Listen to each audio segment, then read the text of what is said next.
I thought it'd be time for another top 5 list. It was a while since I did one. And this time around, I'm going to go the top 5 3DS games so far.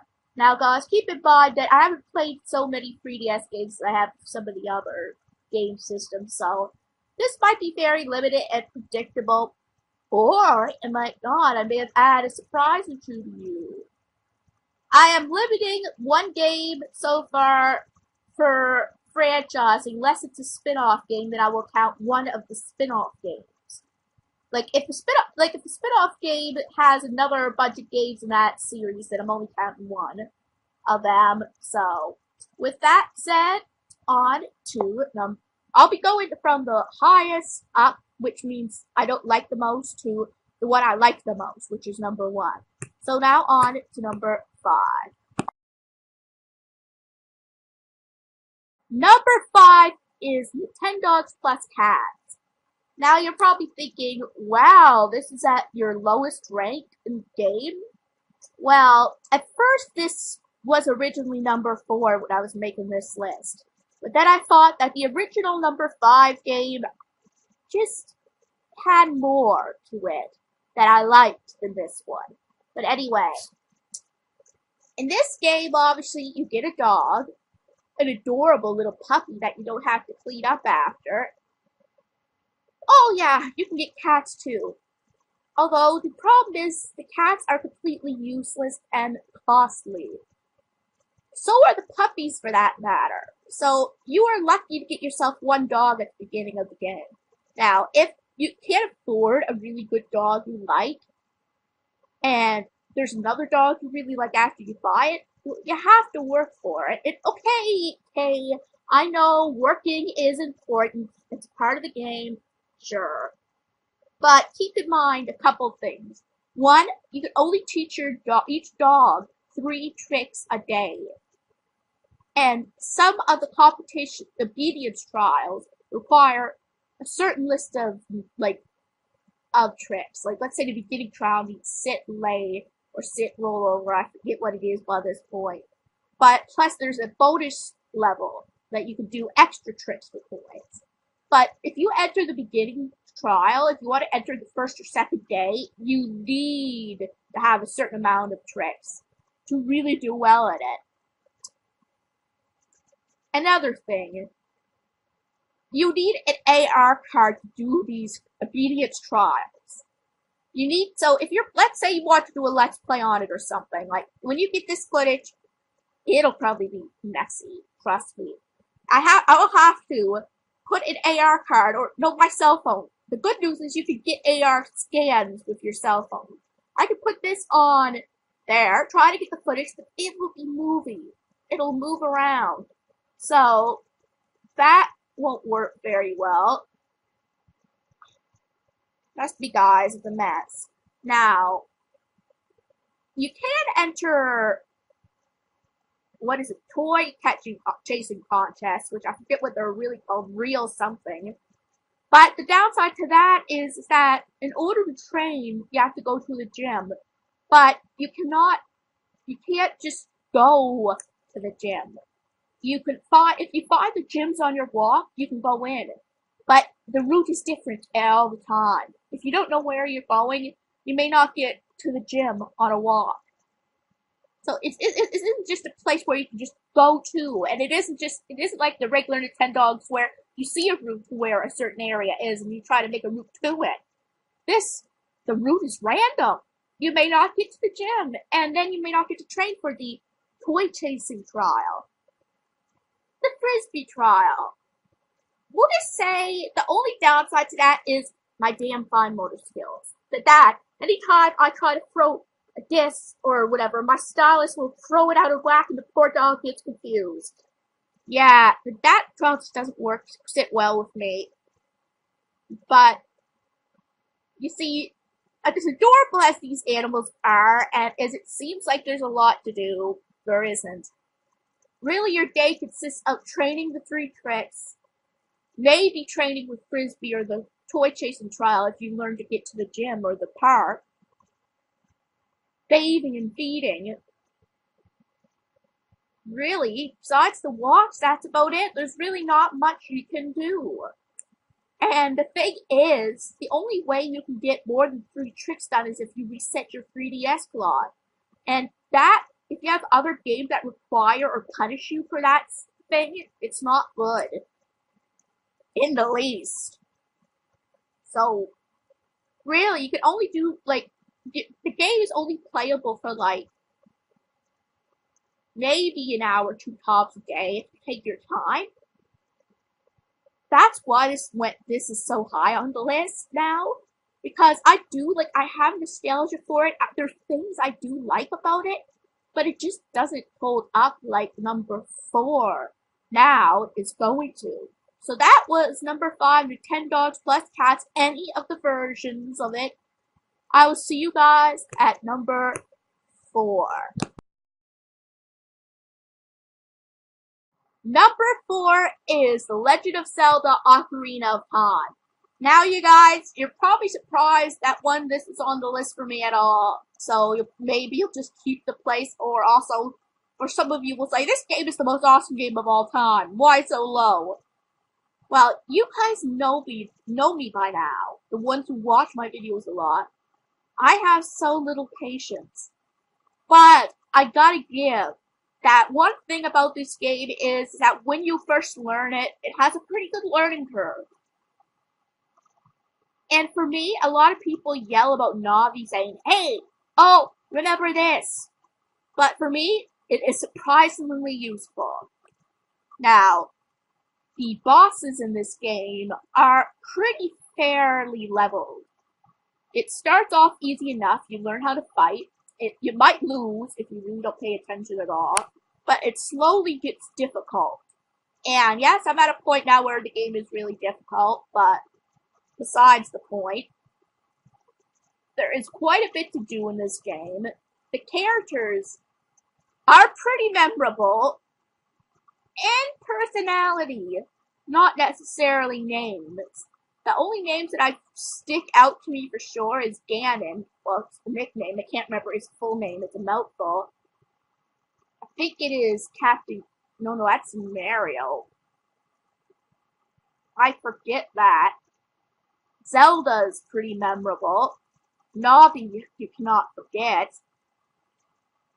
The music is probably one of the biggest things that is brought up in this game. It is fantastic. It is really challenging. It doesn't treat you like a dummy. But at the same time, it does explain to you what you have to do. So I can forgive that. I've watched a lot of the Super Skarmory's walkthroughs that help me play this, but it feels so satisfying when you get a level done or a job done. Trust me, it gives you that satisfied feeling. It's one of those challenging games that you might get frustrated, but it feels good when you beat it. Although, having that said, the reason this is still so low for me on the list is you guys know me. I'm not the biggest person with challenges. After a while, it gets really frustrating. Especially when you keep either getting killed or throwing out, like, the area I'm at now when I'm recording it. I'm at a point where it's where you have to go into Jabba. That's his name. Jabba's belly. And I do okay at the beginning of it. It's just once you get to the point where you have to battle the first boss of Jabba's belly, it's the stinking holes. Like, you know the ones, like, there's different holes you jump in there to battle the boss. It's fine the first time around when you have the princess with you. But if you lose, you don't know what hole it is. You're gonna have to keep going around and doing everything again. I think the biggest issue for me here are puzzles. Those type of puzzles. The boss battling is extremely satisfying. I really enjoy that part, and there's some very quirky parts to it that I love. But you'll just see it is number 4. It is not as low as Nintendo's was for the fact that it has more to give you than Nintendo's ever will. But it still is low. low enough or high enough on this list that it really is not my absolute favorite here. I have my issues with it, but it is still fantastic. Well, Legend of Zelda Ocarina of Time was number 4 on this list. Now on to number 3. Number 3 is Pokemon Mystery Dungeon Gates to Infinity. Now, I will say this now before I get on, since obviously I told you the rules at the beginning. No, Pokemon Super Mystery Dungeon is not on this list, so that means I could talk a little bit about that too and the reason why it isn't. But anyway, let's talk a little bit about Gates to Infinity first. You obviously get to choose a Pokemon. You get to choose a Pokemon for yourself, and you become that Pokemon. Now, this is actually one flaw of this game. In the other installments, including Super Mystery Dungeon, you had to take a test. You need to take a test, a personality test or whatever, to decide your Pokemon. But you got to choose your partner, which was fair enough. It did that in all the games. Where this one, you could just, there's like 5 different choices or whatever, and you choose maybe 6, and then you choose one of them, and you only have the other remaining ones you didn't choose to be your partner. Now, that kind of takes away from the suspense or the whole cool personality aspect of it. But besides that, that isn't the biggest issue. Now, you meet your friend who wants to expand and make a paradise, which is another thing. Have you ever just wanted to build up a Pokemon paradise? This is your chance, folks. Trust me. But I mean, you do have a little bit to go through before you get to do that aspect of the game. But pretty much your partner, whoever you name it, will buy his own place, and you join him to help him on his journey to build his own, like, land. There's many different bosses in the game, like Girder, which he changes his personality later. I'm trying to think of another example, but I mean, the point is, the story is great. Again, like most Mystery Dungeon games, or pretty much all of them are, the story is fantastic. They implemented a new format to the game that I just loved. And that format is, once you're able to recruit Pokemon, any Pokemon recruited on your paradise will gain the experience that you and the Pokemon in the dungeon with you get. So yes, no matter if you have 10, 20 Pokemon in paradise, they'll all gain experience. All of them, even if they haven't participated.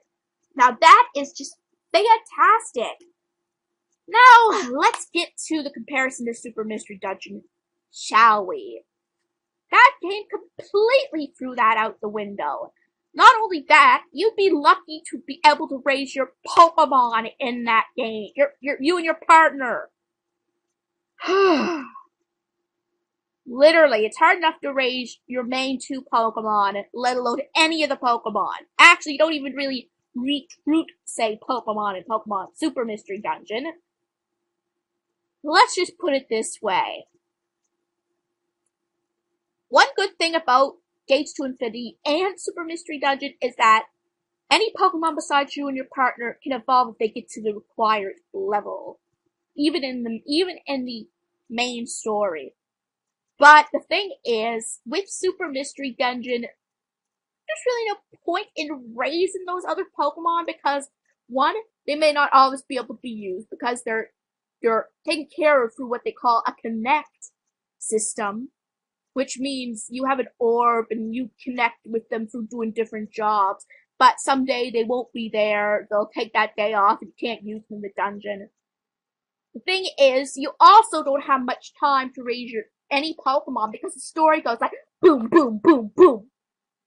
The main story. It doesn't give you many good spare days to use at all. And I gotta try this more. I might replay it.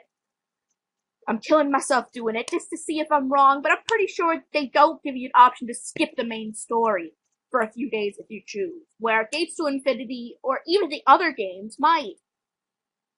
Yeah, I know I'm talking about a lot about Super Mystery Dungeon here, which is bad because I'm gonna have to get footage for it now.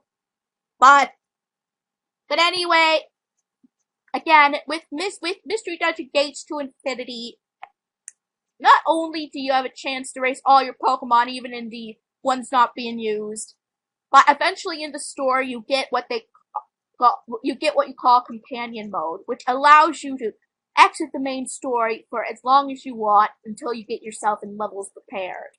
The best thing is that even though you can't use you and your partner, they will gain experience through companion mode. So if you want to raise a whole bunch of levels on companion mode and go to the main story, you'll eventually gain all the experience in the next battle that you level up. Again, Super Mystery Dungeon completely ditched that system, which is a shame. I mean, I was okay. At least, like, the one thing about the other Mystery Dungeon games was you had time to train. You had more of time to train. But anyway, then, like, Super Mystery Dungeon. Yeah, I know this is a branch of Super Mystery Dungeon. I apologize. I really need a video of this of its own. But anyway, Super Mystery Dungeon is the opposite of that. It has great story. It has great opportunity to train. You get to build a paradise. But there is a downside again. Any Pokemon that evolves by stone, you have to be very patient for. Or any Pokemon that evolves through trade that need, like, the link boxes or something. I don't know, I can't remember. Maybe the link trade is different. But anyway, anyone who evolves by stone, especially a specific stone, might be in trouble because you need to really work at the mini games in the game to get it. Now, that's the reason why in the Let's Play I'm doing of this, I did not choose Pikachu. I do not want a main partner that will have trouble evolving. Because you can't evolve until after the main story and some of the other story anyway. So why do I need to put it off even longer? Just to wait. I honestly chose, as you saw, Axew and Tepig. I just thought they'd go good together. And yes, Axew has a late evolution curve, but it at least evolves once before that. So, I'm okay with that.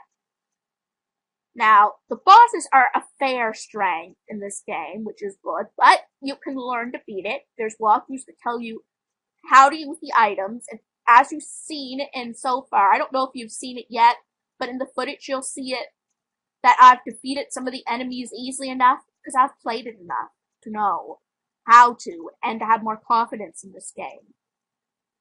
But the story is great, the enemies are pretty challenging, but they balance it with a good leveling system. And I can't say this is my favorite of the Mystery Dungeon series, because you've seen some of my favorite games. But then again, I mean, I don't know. But this is definitely of my 3DS. Again, there's only one other stupid option. But anyway, Pokemon Mystery Dungeon Gates to Infinity was number 3 on this list, now on to number 2. Number 2 on this list is Tamagotchi Life. Now, you guys might be a little surprised that it's actually number 2 rather than number 1, but I really thought recently of when I was making this list. I really have fond memories of this game, and I enjoy it so much. But reality, it only has so much you can do. The job is obviously to make your own personal island, create the Miis, and have it go. They'll ask you to help them with things like hunger, needs, like they need something, or a certain item like they want to take a bath. Fair enough. They also ask you for romantic advice, whether they're in love with someone, or also if they want to make a friend, they ask should they be friends and how to. So you do have some interactivity with it. But there are love interests and friendship interests just go random. Like, you could have a plan in your head, oh, I'd like, let's say, Knightley for sure, to get with Jazz, or whatever. It might not happen. Knightley might get with someone what they call Lily. Like, it seemed like the Let's Play I showed you. It just happens randomly, and sometimes you can influence it, like, certain tweaks, but you can't just click on a me and go, okay, go date this person. It just doesn't happen unless they ask you directly, should I confess the feelings? But it sounds like I have a lot negative to say about it, and it may sound negative, but I just love the fact you can be so creative, and that you can kind of contribute to what they do in your own, like in a small little way. I also love the baby aspect. Yes, some of you are like, ugh, the baby, ugh. And yes, I can understand why they say that. They can be annoying, they can turn out butt ugly, but that's also what makes it fun. They could come out as the ugliest things you ever saw, but then you remember they are so unique. Yeah, you guys are probably still scratching your head looking at me for putting this so high on the list now. Yeah, but anyway, originally this was number one, but then I thought of things like what I was just explaining to you. You can contribute into it. You can make music, you can make bands, and you could get them to take pictures, and some of the moments are so funny, especially when they have those news reports on the most stupid of stupid stupidest of things. Like who took the biggest dump? I mean, really. Oh, anyway, it's just the randomness that I love about it. You never know what's going to happen. Really, you never know what the kid is going to look like. You never know who someone's going to marry. But it's so funny seeing them get into those interactions, and then when you see a couple that you really like together that's gotten together and they're breaking up, but that's so sad. Okay, enough of that rambling. For as random as it is, it delivers what it kind of says it's supposed to do. It's just a random simulation thing, in a way. And no way is it like The Sims or Animal Crossing. I mean, I don't play enough Animal Crossing to know, but from what I've saw, especially in videos, it is different. I would not compare to those two at all, but for what it is, for its own unique concept, it is really good. I mean, especially when you have the patience to leave it on there and something comes up. If you're not playing a game with your 3DS and you have a charger, then let it run. It'll be really enjoyable to do. But as I said, the number one on this list has brought not only more nostalgia to me, but has a lot more to do. So I'm so sorry that I didn't give you the honors of number one, Tamagotchi Life. You have a lot to give. But you have your faults, as I said, with the limited things you can really do, the limited interaction you can have to situations. So, you may be able to get collectibles and have kids, but all of that is random. You cannot influence that. So, again, Tamagotchi Life is number 2 on this list. Now on to number 1 there, guys. Number 1 on this list is Pokemon X/Y. Now, you guys are thinking, why not Omega Ruby or whatnot? And why not Sun and Moon? Okay, number 1, for Sun and Moon, I never played it, you know that. At this point, it's still not out. And that might, like I said, this is a list as of now. But anyway, X and Y, I just have a very fond memory of. I have to be honest about that. It may be new, like 3 years or so, compared to some of the other games. But out of all the 3DS games, like it being number 1, like the first one, I just love it. It first introduces the Wonderlock element, which I love. Trust me. You've seen my Y Wonderlock, or no, X Wonderlock? I cannot remember which version of it, but you remember my Wonderlock of it. I found Pokemon I grew fond of. In fact, I really only lost one Pokemon at the very end of the game. Even though they weren't, like, caught in my game, I loved it. And yes, you're probably saying, then why don't you make a video on Wonderlocks? Like, X and Y introduced it, okay? That's one thing that I'm fond of. It has pretty decent story. Not as good as Pokemon Black, I'll give it. But for what it is, it's pretty good. I mean, the rivals I don't really care for too much. Like, that is a downside. The rivals aren't really developed very well. The only one I could say that's developed at all is Shauna. And maybe Serena, but I think even Shauna, for me, has a bit more personality than Serena. Like, more of a different one. Each gym leader is a decent challenge. It also introduced the fairy type, which will balance out everything else. I mean, who doesn't love Sylveon by this point? Yes, Umbreon is still my favorite, but Sylveon's pretty badass too. Now, the team. What can I say about the team? It's bad, guys. I'm sorry. I think Lysandre is the most memorable thing of this team, and he doesn't even reveal himself as a villain until the last third. Yeah, but I can make fun of their fashion sense, huh? That is plus to that. They're one of the most funniest looking villains I have ever seen. No kidding. Now, you're probably thinking that I seem to have more negative positive to say about it. Sometimes it's good to say negative things, like to admit they have their faults. The characters are still pretty quirky, and I mean, with the exception of some of the rivals in the Team Flare. See, I didn't forget their names. Team Flare grunts. They have some pretty memorable characters. I mean, Sycamore. He is the first professor to ever challenge you at all, let alone twice. That might change later, I don't know, but that is just awesome that you get to battle the professor that gave you your starter Pokemon. And he challenges you along the way to see how you're growing. He has such a pleasant personality. I love Professor Sycamore. And I'm sorry, Oak, but I think I have a new favorite. Yeah, just saying. Until Sun and Moon comes anyway.